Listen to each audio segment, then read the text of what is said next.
Y como saben, el motivo de esta comparecencia es para dar explicaciones tras tener conocimiento del informe de la Guardia Civil que investiga la causa abierta contra José Luis Ábalos y Koldo García.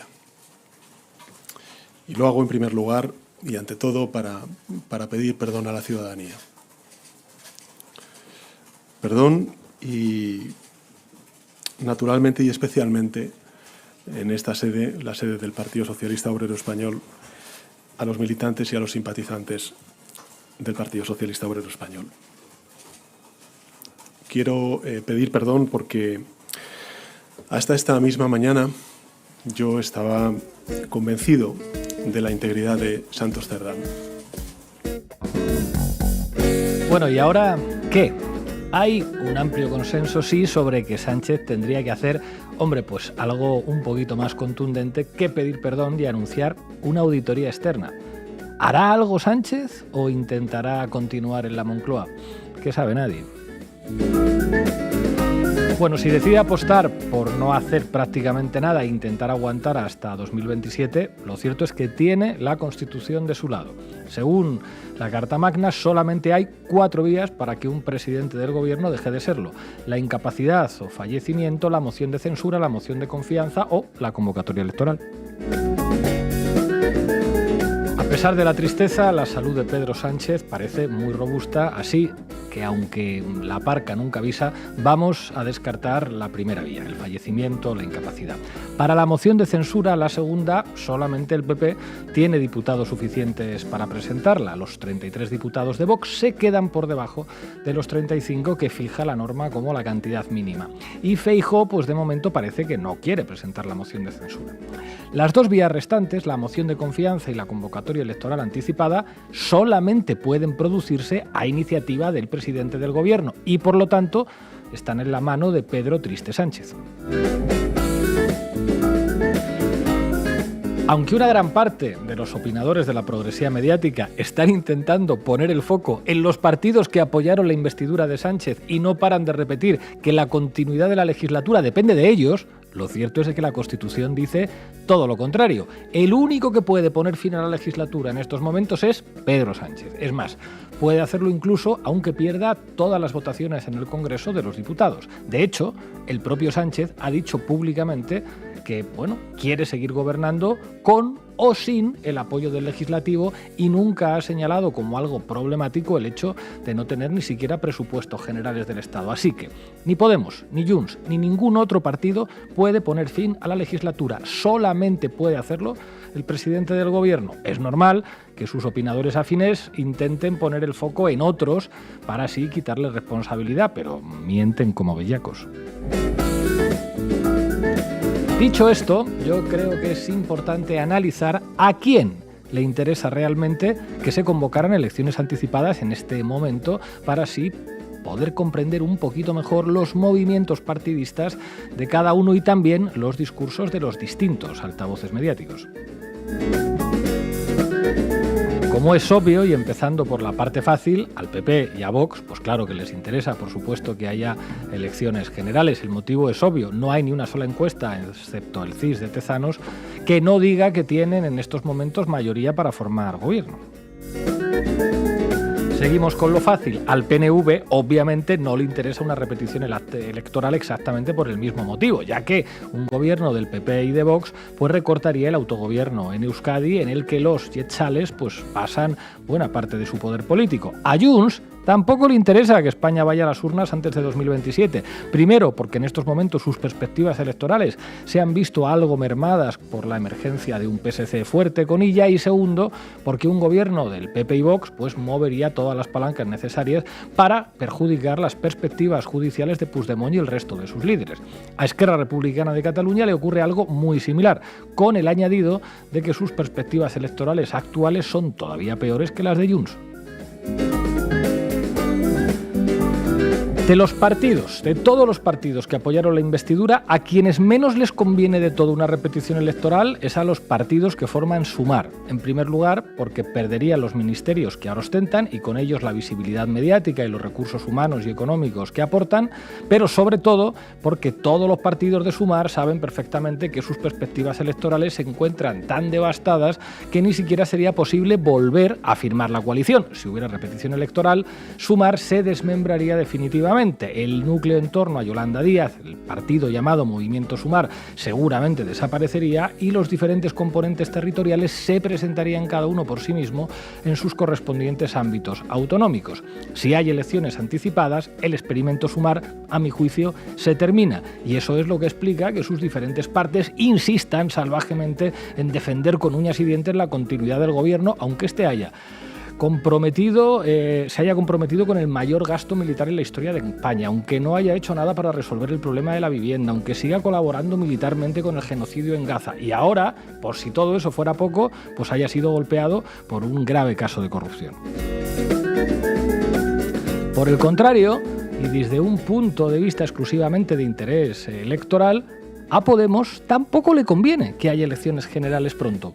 Los morados han conseguido posicionarse de una forma coherente y contundente contra el belicismo del gobierno y contra su complicidad con Israel y pueden enarbolar con legitimidad la bandera de la limpieza democrática toda vez que no han tenido ni un solo caso de corrupción en sus 11 años de vida, a pesar de haber gobernado en muchos sitios. Por eso están subiendo en las encuestas y por eso es previsible que sigan subiendo y por eso su mejor jugada táctica es que las urnas sigan todavía cerradas, por lo menos hasta todo lo que se pueda.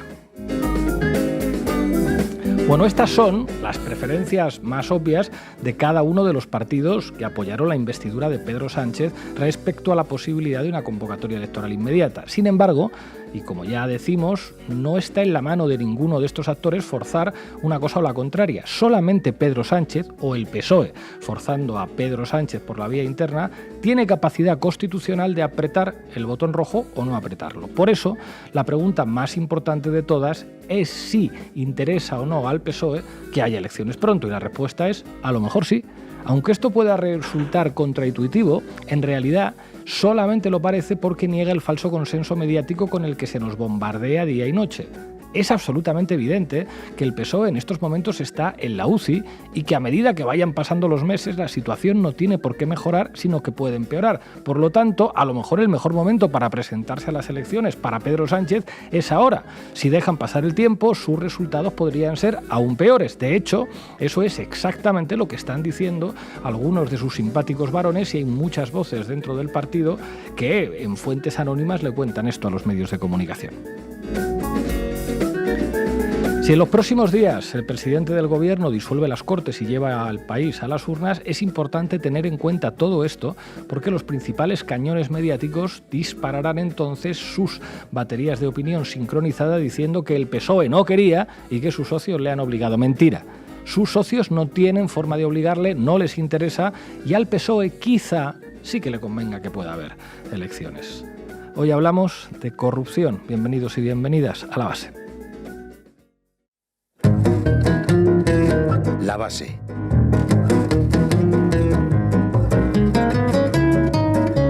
Bueno, hoy en La Base hablamos de corrupción del PSOE. Irene Zugasti, ¿qué nos traes? Pues vamos a desentrañar un poco este caso Koldo, vamos a ampliar un poquito más el foco y hablar de Acciona y también vamos a tirar del hilo de cuántos otros casos de corrupción tienen más o menos pues, los mismos protagonistas y las mismas consecuencias. ¿Qué dice la prensa, Manu Levín? ¿Qué tal, Pablo? Bueno, vamos a ver cuál es el choque de narrativas que hay hoy entre los medios de la progresía y los medios de la derecha, pero también vamos a ver en qué coinciden, qué los une a todos ellos a la hora de enmarcar la corrupción, porque ahí es donde está la verdadera madre del cordero, no se lo pierdan. Pues hoy contaremos con Raúl Sánchez Cedillo. Arrancamos, Rocío. La Base de datos. Informa Irene Zugasti. Todo tuyo, compañera. Mordidas, filtraciones, obras públicas, palizas, indultos, mujeres prostituidas, cloacas del Estado, medallas de la Guardia Civil, presidentes de clubes de fútbol, comisionistas, petróleo, golpismo venezolano, mascarillas, puteros, un chale en Cádiz, un presidente del gobierno cercado. La última semana, la corrupción sistémica y sostenida en el corazón del régimen ha precipitado una crisis en el gobierno de España. Estamos ante probablemente la peor del PSOE desde que Pedro Sánchez recuperase la Secretaría General del partido en 2017. Todo por los audios incautados por la UCO, la Unidad contra el Crimen Organizado de la Guardia Civil, a Koldo García, en los que se hace evidente que el secretario de Organización del PSOE y mano derecha de Pedro Sánchez, Santos Cerdán, formaba parte de una trama corrupta dedicada a amañar contratos públicos a cambio de mordidas de comisiones, lo que revelan la corrupción en el núcleo mismo de la cúpula del PSOE. Que los primeros audios publicados daten de 2018 implica que esas prácticas ilegales se establecieron o se produjeron prácticamente desde que Sánchez accedió a la Moncloa después de esa moción de censura, ¿se acuerdan? A pesar de los intentos del PSOE de circunscribir los hechos a unas pocas manzanas podridas y a un puñado de camaradas decepcionantes, lo cierto es que este típico relato bipartidista no se sostiene. La corrupción en España es el mecanismo de funcionamiento de nuestros sistemas políticos desde la restauración canovista. Este nuevo caso es una buena muestra de ello, ¿verdad, Ugasti? Pues sí, porque la verdad es que concentra casi todos los elementos de una buena trama de corrupción ibérica. Para quien no lo conozca en profundidad, este caso, el llamado caso Koldo, Operación Delorme, se trata de una presunta trama de corrupción que implica el cobro de comisiones ilegales en adjudicaciones de obras públicas y de contratos de material sanitario de mascarillas durante la pandemia. Se comenzó a destapar en 2022 cuando la Fiscalía Anticorrupción comenzó a investigar la empresa con el nada sospechoso nombre de Soluciones de Gestión y Apoyo Empresarial SL, beneficiaria de contratos por valor de unos 54 millones de euros para suministrarle mascarillas a diversas administraciones públicas como los puertos del Estado, ADIF y los gobiernos de Baleares y Canarias entre los años 2020 y 2021. Estas adjudicaciones, realizadas bajo procedimientos de emergencia durante la pandemia, habrían generado comisiones ilegales estimadas en unos 16,5 millones de euros según la Guardia Civil. Mascarillas, no suena, ¿verdad? El hecho es que durante la pandemia de COVID-19, la emergencia sanitaria hizo florecer la imaginación de los corruptos del bipartidismo en todas las administraciones de este país. No solo el caso Koldo. Por ejemplo, los comisionistas Alberto Luceño y Luis Medina obtuvieron 6,7 millones de euros en comisiones intermediando en la compra de material sanitario para el Ayuntamiento de Madrid del Partido Popular. La pareja de la presidenta de la Comunidad de Madrid, Isabel Díaz Ayuso, Alberto González Amador, está acusado y él ha reconocido haber defraudado 350.000 euros a Hacienda con una red de facturas falsas para camuflar comisiones millonarias obtenidas como intermediario en la compraventa de mascarillas. El hermano de Isabel Díaz Ayuso, Tomás Díaz Ayuso, también se llevó 500.000 euros por intermediar en un contrato de suministro de mascarillas adjudicado a una empresa vinculada a la Comunidad de Madrid. Por hacérselo breve, mientras la gente estaba confinada en sus casas, muriendo en residencias, mientras los sanitarios atendían hospitales saturados y había colectivos sociales que cosían mascarillas a mano para poder entregarlas a sus vecinos, hubo gente que hizo negocio con la emergencia y con la salud de todas y todos. Y entre ellos está también este tal Koldo García, que quizás sea una muestra simbólica de este sistema, de esta estructura de corrupción bipartidista, un engendro, un megazord, si me permiten, que retrata bien la trama, ¿no? Esta podredumbre. Es un tipo criado en el Partido Socialista de Navarra, que fue portero de Puticlub, escolta de Nicolás Redondo, condenado por pegar palizas a vecinos, a jóvenes abertzales, indultado después por José María Aznar y fue hasta Gran Cruz de la Orden del Mérito de la Guardia Civil con distintivo blanco, concedida en 2018 por su contribución, cito literalmente, a la paz en el País Vasco. Habría que saber cuáles fueron los servicios prestados por Koldo García para contar con un indulto del PP. Pedro Sánchez señaló al entonces concejal navarro como un ejemplo, un gigante de la militancia socialista, el último Aizkolari. De mano de José Luis Ábalos se abrió paso en Madrid, siendo el hombre de confianza, el chofer y el protector durante aquellas primarias socialistas que agruparon por fin a Sánchez. Y en agradecimiento por su lealtad, cuando José Luis Ábalos llegó a ministro, nombró a Koldo García consejero de Renfe Mercancías y vocal del Consejo Rector de los Puertos del Estado. Y en esas, llegó la pandemia y esa trama de compra-venta de mascarillas que les contábamos. Koldo habría facilitado adjudicaciones a cambio de sobornos mano a mano con Víctor de Aldama, un oscuro empresario polifacético que operaba como conseguidor de contratos públicos. La derecha comienza a utilizar este caso como ariete político contra el PSOE y el aparato mediático hace el resto. Tú eres un corrupto, no, tú eres más corrupto, no, tú eres mucho más corrupto. Y así desde 1978 o quizá desde antes. O quizá desde antes, eso es. Pero la cosa se complica ahora, la semana pasada, cuando aparece está pasados días un informe de la UCO de 490 folios presentado al Tribunal Supremo y basado en audios y mensajes incautados en un dispositivo que Koldo García dejó sobre una mesa durante el registro de su casa. Estos audios, grabados entre el 2019 y 2023, implican a Santos Cerdán, a Ábalos y a Koldo García en el cobro de comisiones ilegales por adjudicaciones de obras públicas a constructoras como Acciona, Obras Públicas y Regadíos o La Levantina Ingeniería y Construcción. Según la UCO, esos pagos comenzaron antes de que el PSOE llegara al gobierno en 2018 y continuaron tras la salida de José Luis Ábalos del Ministerio de Transportes en 2021. En esos audios, Koldo y Cerdán debaten pagos pendientes a Ábalos, que habría recibido 550.000 euros por 2 obras de Acciona en Murcia, con 450.000 euros aún endeudados por proyectos en Logroño, Sevilla y San Feliu de Llobregat. En total, la UCO cifra las mordidas gestionadas por Cerdán en 620.000 euros para Ábalos y Koldo, con un posible total superior a 1 millón de euros. Un audio de 2023 muestra a Koldo reclamando dinero a Cerdán, afirmando: "El hijo de puta de Santos se ha quedado con dinero delante de mí". Esto sugiere pues que además hay tensiones internas y una posible apropiación de fondos por parte de Cerdán. Para darle un poco de aire berlanguiano al asunto, pues si no tuviera suficiente, la UCO señala que Koldo usó el bar Franqui en Pamplona desde 2016 para lavar dinero de Acciona mediante facturas falsas por servicios que no existían, retirando el efectivo posteriormente. Cerdán habría sido informado y habría participado presuntamente de estas operaciones. ¿Has dicho Acciona, compañera? ¿Cómo se te ocurre? Se dice el corrupto, pero no el corruptor. ¿Quién es Acciona? ¿Qué es Acciona? ¿Qué es esa empresa de la que usted me habla? Pues curiosamente, nos lo contará Manu, en el despliegue de noticias posterior a la publicación de estos audios demoledores, Acciona, la multinacional española que pagaba las mordidas millonarias de la trama para estos contratos públicos, pues apenas aparece, se pasa de puntillas por los titulares y ni siquiera es mencionada muchas veces.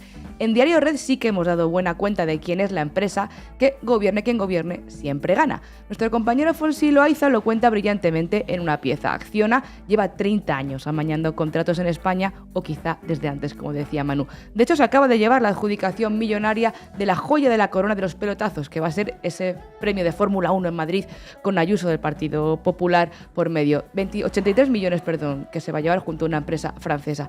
Pero es que ya, de hecho, en 2022 Acciona fue sancionada con 29 millones por la Comisión Nacional de Mercados y Competencia por formar un cártel junto a OHL, Fomento Construcciones y Contratas y la ACS de Florentino Pérez y la Ferrovial de Rafael del Pino y también SACIR, un cártel en el que se repartían las adjudicaciones públicas y monopolizaban el mercado de la construcción entre los años 92 desde la Expo hasta el 2017. Dios los cría, el bipartidismo les financia y ellos pues se juntan. Dense un paseo por su consejo asesor y su directiva. Encontrarán apellidos de golpistas y franquistas andaluces, de la diáspora anticastrista, todo consejeros muy ocupados y hasta nombres de la lista Epstein, lo mejor de cada casa. Pero sobre todo van a haber gente rica, que se ha hecho inmensa y corruptamente rica, como la familia Entre Canales y Tábora, formaron una sociedad en el año 1931 y después, durante el franquismo, se beneficiaron de contratos de obras públicas, incluyendo, por cierto, el uso de mano de obra de presos republicanos en campos de concentración de la Sevilla de Queipo de Llano.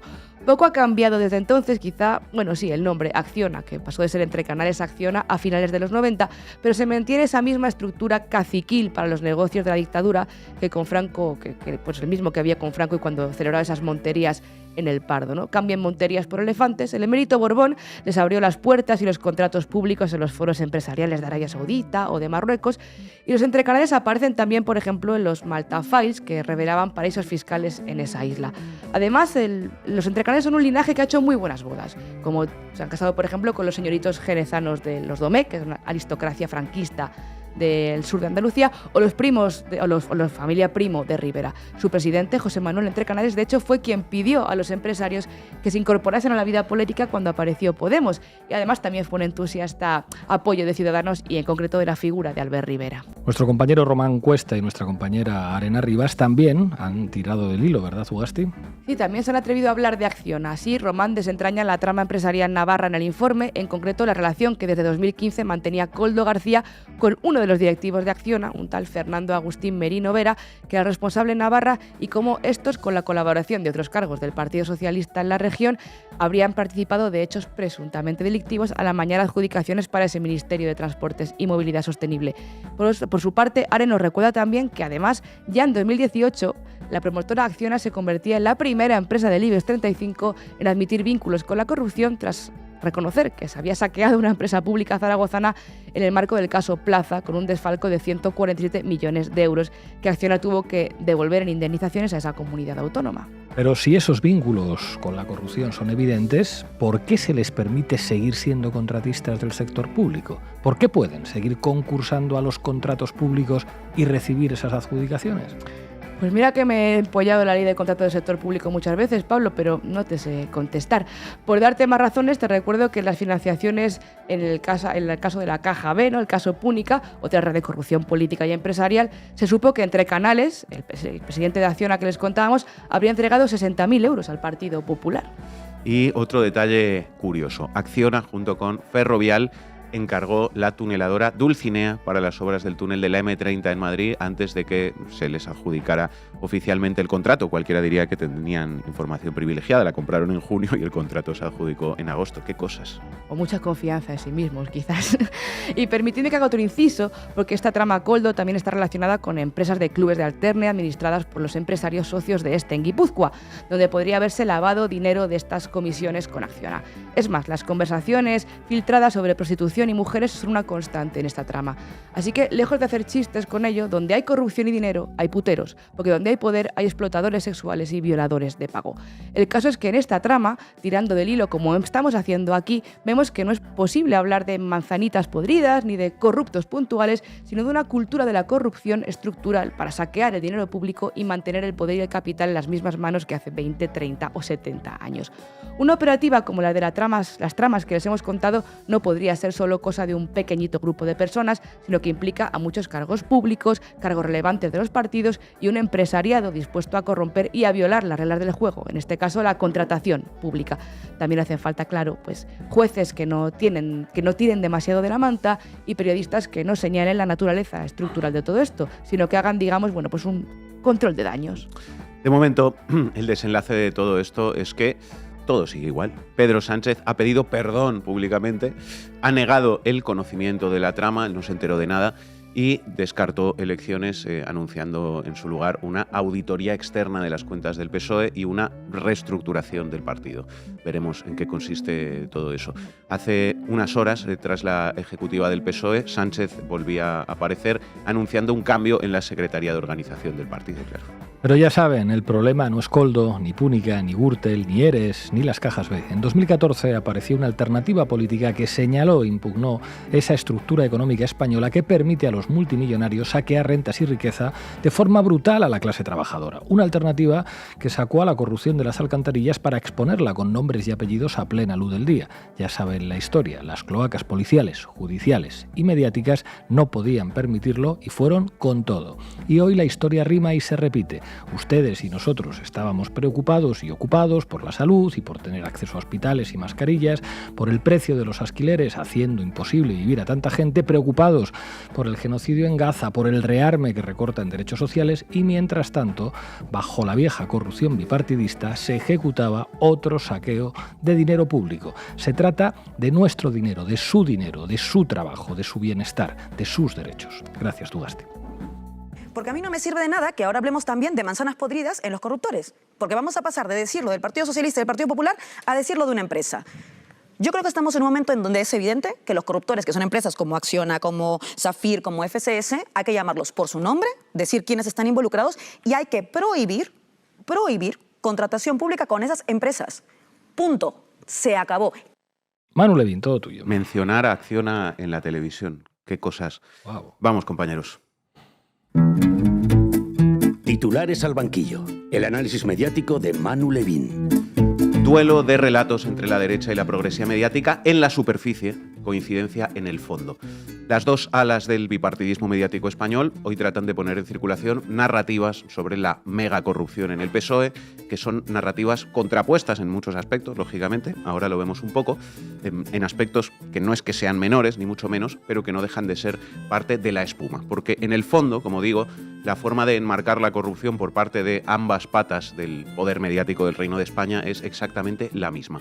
¿En qué chocan los relatos? Pues en pocas palabras. La derecha mediática trata de construir un mensaje que se podría resumir básicamente en: ¿veis? Si son como nosotros. Los del PSOE son tan corruptos como nosotros, así que empate y elecciones, por favor. Mucho cinismo, pero poco misterio hay ahí. La progresía, por su parte, lo tiene un poquito más complicado para defender el castillo, ¿no? Después de todo esto. Va a ser que sí. Resumen de los marcos de la progresía mediática sobre el festival de corrupción en el núcleo duro del PSOE. 1. Estupor y gran sorpresa. ¿Cómo puede haber pasado esto? No se podía saber cómo hemos podido llegar hasta aquí, como si el PSOE no tuviera un larguísimo historial de corrupción y como si en este país la gente jamás hubiera salido a la calle a decir PSOE-PP, la misma mierda es. 2. Corrupción hay en todos los partidos. Mentira. Porque la corrupción es una desviación moral individual propia de la condición humana, manzanas podridas, y por lo tanto, 3, lo importante es cómo se responde a la corrupción, y Sánchez lo ha hecho genial, porque muerto el perro se acabó la rabia, y además, mirad qué triste está, pobre hombre, que se le ve muy afectado y decepcionado.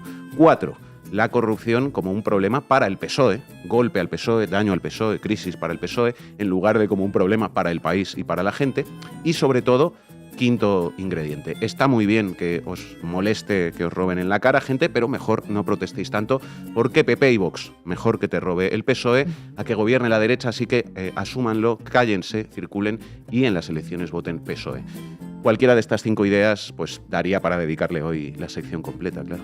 Y también daría para una sección o para varias analizar el trabajo de una década de la progresía mediática para destruir la energía de regeneración democrática que vino de las plazas y de Podemos, porque esa tarea de destrucción también explica por qué hoy estamos en esta situación con la corrupción del bipartidismo de nuevo en el centro de la política y por qué hoy estos tipos pueden salir a decir que no queda otra que defender a los ladrones para que no lleguen los otros ladrones fascistas que además de ladrones pues son eso, nazis. Si no queda otra, lo que es mentira, porque siempre hay alternativa, es precisamente porque ellos se esforzaron mucho en que no quedara otra alternativa. El problema es que casi lo consiguen, pero solo casi, no lo lograron. Y me da a mí que ahora lo pueden comprobar. Bueno, hasta aquí, digamos, el choque de argumentarios mediáticos de la derecha y la progresía sobre la corrupción del PSOE y del gobierno. Pero a partir de ahí, si ahondamos un poco más en el análisis, o si vemos las cosas con más perspectiva, la realidad es que ambas patas del bipartidismo mediático enmarcan la corrupción de forma idéntica. En esa coincidencia hay una clave fundamental para entender el papel de los medios en la corrupción y para entender lo que es realmente la corrupción. Y en este caso, esa coincidencia se puede detectar fácilmente fijándose en cuál es el sujeto que en los últimos días está totalmente fuera del foco porque no aparece en un lugar relevante en el discurso mediático sobre todo esto, ni en los medios de derechas, ni tampoco en los supuestamente progresistas. Fijaos, yo os traigo aquí el análisis que publicó el otro día en X nuestro compañero Raúl Solís con las portadas de los principales diarios de este país al día siguiente de conocerse los audios de Santos Cerdán. Ahora comentamos. El País.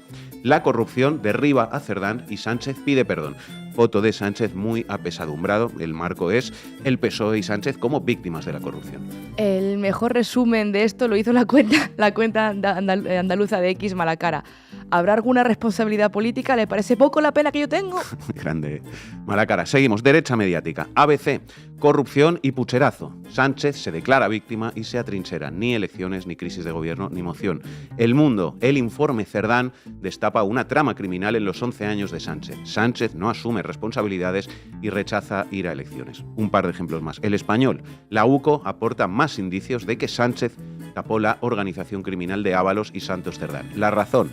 La caja del PSOE salta al foco.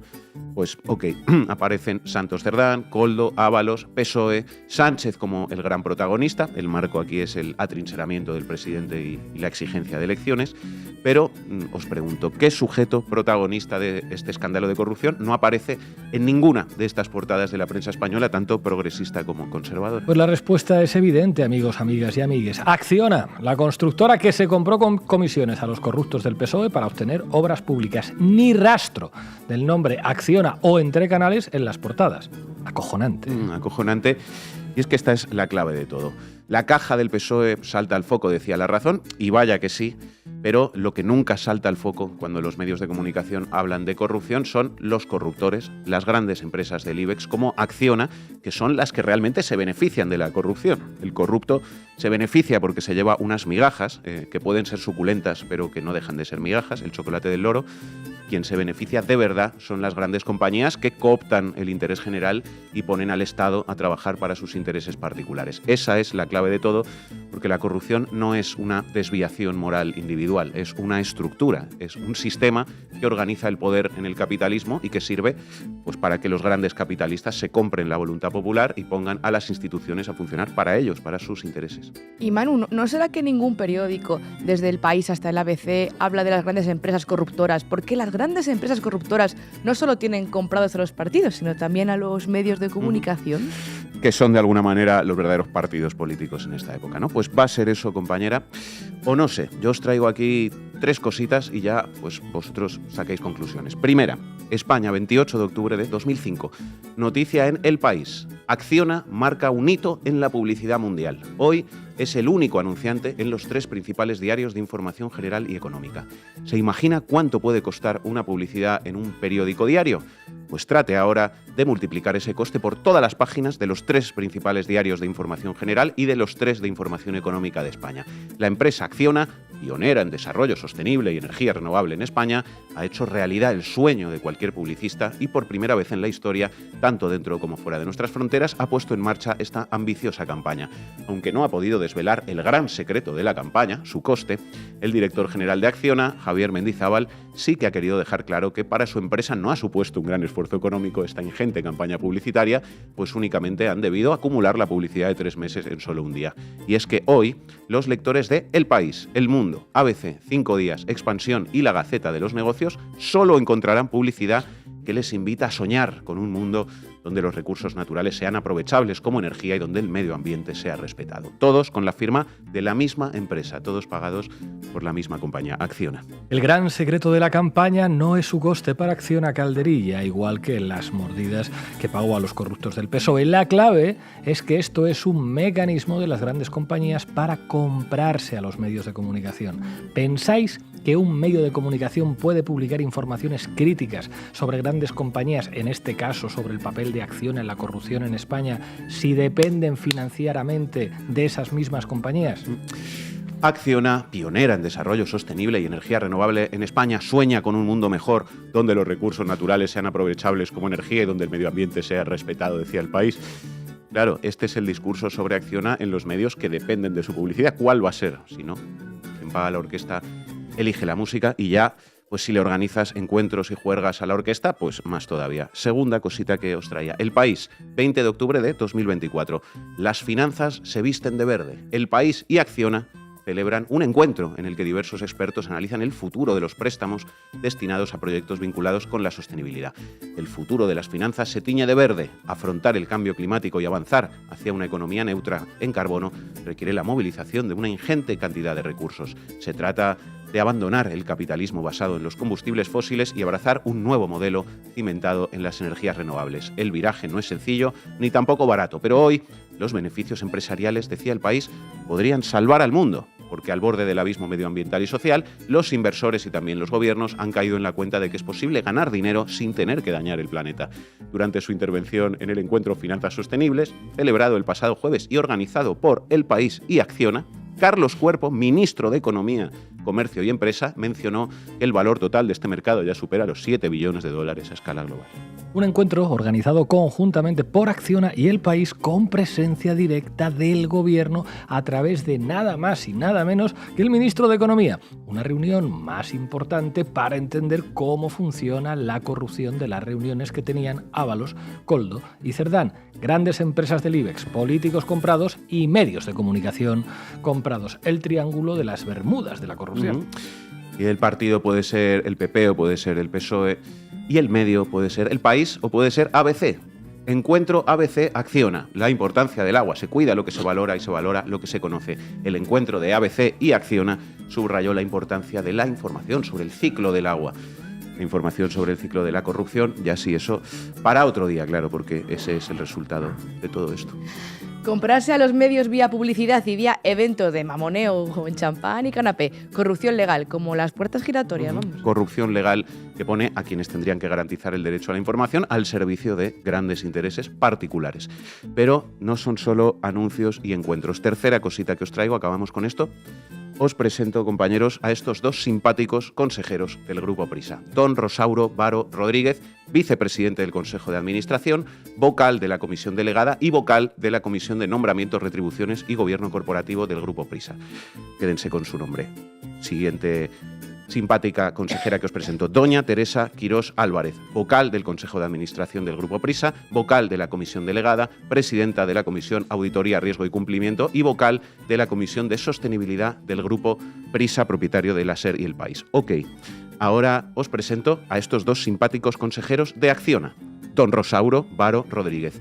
Varo Rodríguez es actualmente presidente de GAT Inversiones, vicepresidente de Telefónica Audiovisual Digital, Movistar Plus, miembro del Consejo Asesor de Telefónica España y de la Junta Directiva del Círculo de Empresarios del Sur de España. Es además el fundador de la compañía eléctrica Pepe Energy y de la compañía de telecomunicaciones Pepe Latam.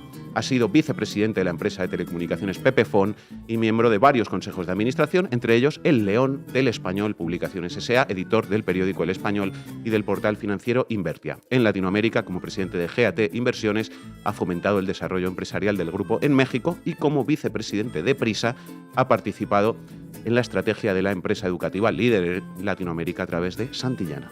Vaya, vaya, vaya. Así que el vicepresidente del Grupo Prisa es también miembro del Consejo de Administración de Acciona. Una coincidencia sin importancia que no tiene absolutamente nada que ver con el hecho de que la portada del País del Grupo Prisa no mencionara a Acciona al informar sobre este escándalo de corrupción. Absolutamente nada que ver. El 2 de Prisa es un jefe de Acciona que también era a su vez miembro del Consejo de Administración del Español, el periódico de Pedro J. El bipartidismo es esto. La otra simpática consejera de Acciona que os presento, pues ya os imagináis quién es, ¿verdad? Porque ya os la presenté. Doña Teresa Quirós Álvarez. Teresa Quirós, dice la web de Acciona, ha desarrollado gran parte de su carrera profesional en Red Eléctrica Corporación, mira, los del apagón, compañía a la que se incorporó en 1986 y en la que ha ocupado numerosas responsabilidades. En 1999 participó activamente en la salida a bolsa, es decir, en la privatización de Red Eléctrica, y en 2002 fue nombrada directora financiera y en 2015 CFO del grupo. Vaya, vaya, los que mandan en Acciona también mandan en Prisa. Y por eso, amigos, amigas y amigues, no encontraréis en las páginas del País a ningún periodista pidiendo que no se vuelvan a conceder contratos públicos a Acciona y a las grandes compañías del IBEX 35 vinculadas a la corrupción en España. Eso sí, que se hagan oficinas anticorrupción, comisiones de investigación, eso, todo lo que quieran. La corrupción mediática, el problema de los periodistas corruptos, al igual que el de los políticos corruptos, no es un problema moral individual de algunos periodistas, es un sistema mediante el cual los grandes poderes de este país se compran el periodismo y lo ponen a su servicio. El periodismo corrupto es el periodismo comprado por el poder y el periodismo comprado por el poder no sirve a la gente, sirve al poder. Por eso, frente a la corrupción mediática, suscríbete a Canal Red. Gracias, Manu.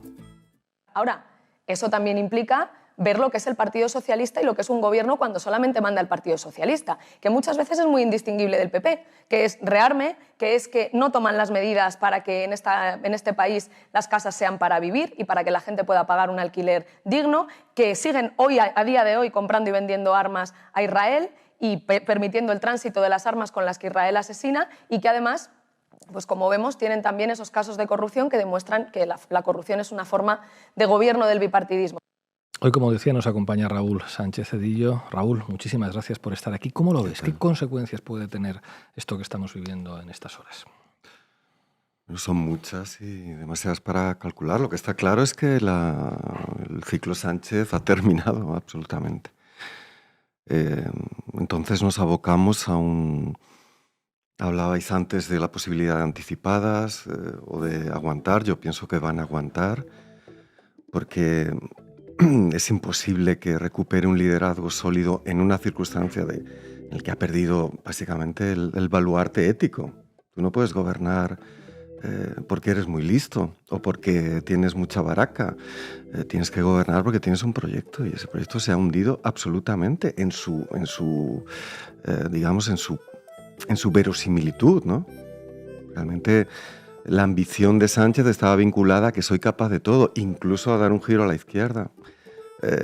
Cuando te has reunido y ya veremos hasta qué punto, porque todavía quedan audios, sabías perfectamente esto, estás hundido. Entonces, antes dimite directamente a la Suárez, que yo creo que convocar elecciones que, por otra parte, no le convienen a sus socios de gobierno, no le convienen a ninguno de los socios parlamentarios, sobre todo quiero decir Junts y Esquerra, y que además van a ser unas elecciones en las que no va a haber lealtad en el PSOE ni en ninguno de los... Entonces va a ser un auténtico vía crucis para ver cómo lo masacran, ¿no? Así que yo creo que si... No sé ya de qué resorte puede vivir su ambición, francamente, porque esto para mí es letal, de esto que cuando ¿no? tienes una herida letal, pero tardas en darte cuenta, ¿no? Me parece que esa es la situación. Pero bueno, si tiran para adelante, yo creo que básicamente es un hundimiento lento de todo lo que se llama ahora mismo bloque progresista, pero un hundimiento histórico, porque no podemos comparar esta situación con la ¿no? la del 93, ahora sacamos lo del Doberman, que viene el fascismo, etcétera, etcétera. No. Yo creo que precisamente los listones éticos y el centro de gravedad ya totalmente difuminado y caótico están marcados por el 15M, están marcados por una exigencia de dar una versión mínimamente aceptable de un proceso neoliberal de acumulación y de expropiación, etc. Vemos que realmente era todo mentira. Quiere decir que no ha cambiado nada, que es la misma dinámica y que el capitalismo español no es reformable. Pero también que en el marco de los pesos y contrapesos inexistentes de este régimen, no hay nadie en el Partido Socialista, de momento, que quiera acometer eso, porque vemos hasta qué punto, ahora entendemos muchas cosas, ¿no? Los pactos del Consejo General no es solo malmenorismo, es estricta complicidad. Tú te cargas a Podemos y tienes un premio de la lotería de, vamos... Y por lo tanto eso es lo que ha aprovechado Sánchez y lo ha aprovechado pues notablemente bien, porque son sus enormes dotes, pero vemos que no formaba parte de ningún cambio, sino precisamente de la evitación, y por lo tanto lo que se abre ahora es un escenario real pero terrible. ¿Por qué?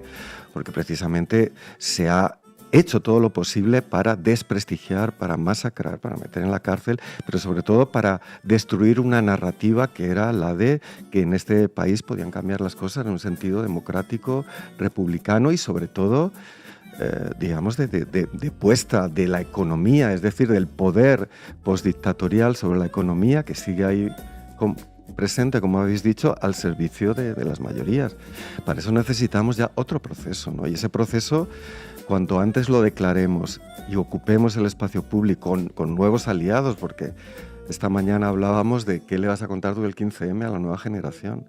Entonces, tiene que haber relatos intermedios, hay que vincularse con la generación que no va a tener vivienda, como igual que no la podía tener hace 14 años, con las personas racializadas, a millones que viven en este país y que no entienden nada de esta situación y que no ven que lo más probable es que el PSOE obviamente pacte con la Corona y con el Partido Popular una amnistía mutua, pero para que paguemos el pato la mayoría en el régimen de guerra y una violencia contra las exigencias más elementales de derechos y democracia, ¿no?